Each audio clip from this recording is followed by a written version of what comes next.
Hey, welcome to Smatterings. My name is Pastor Matt. At Rooftop Church, we're putting together these smatterings to give you some things to think about during these days of social distancing. Now, we certainly hope that we can all get back to normal sometime soon, but for now, we are stuck living in a pandemic world. And in this pandemic world, we're all losing a lot, right? We're losing jobs, we're losing time with loved ones, we're losing school. A few days ago, we heard that here in Missouri, all public schools are canceled through the end of the school year. That's crazy, right? School has been canceled. My son is a senior in high school. I mean, he's missing so much right now. Prom, maybe even graduation. He's missing his senior baseball season. Honestly, he was done with school emotionally a few months ago. The only thing that he's been looking forward to was his senior baseball season. We've been playing baseball his entire life. And just like that, now, poof, it's over. He's done.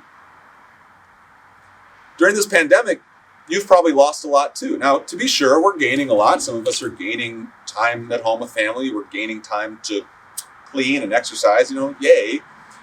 But for all we're gaining, we're losing more. And what I want to tell you today is that God's keeping a list of those things that you're losing. And he won't forget them. One of my favorite books in the Old Testament is the book of Joel.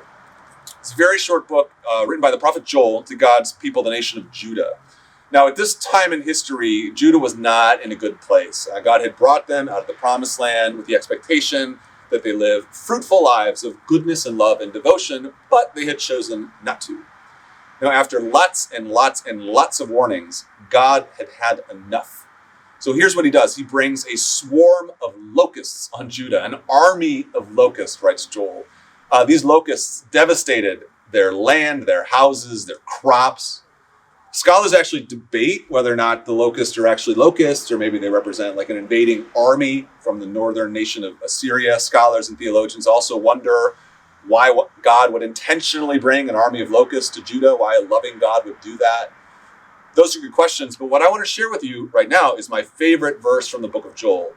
It's from chapter 2, verse 25.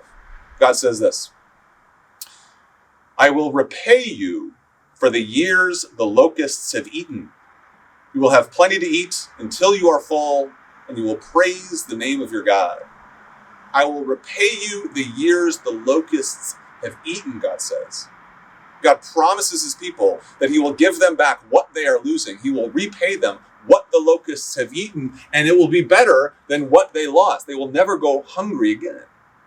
During these days of the coronavirus, the locusts are eating a lot. They're eating our livelihoods. They're eating our memories. And of course, people are dying, getting sick around the world. But we believe in a generous and loving God. He's keeping track of what we're losing, and he'll pay us back.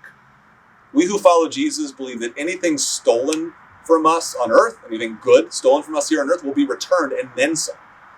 So yeah, it's sad to miss senior year memories. It's sad to lose baseball, and that doesn't even compare to the sorrow of losing a job, losing a loved one.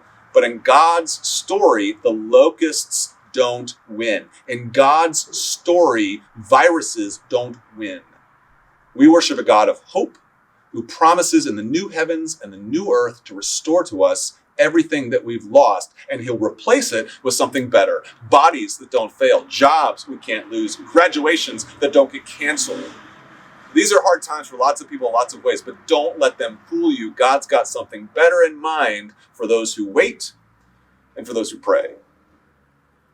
That's your smattering with Pastor Matt. Check in next week for some more smattering thoughts. We'll see you on church online this Sunday. Check us out at rooftop.org/TV.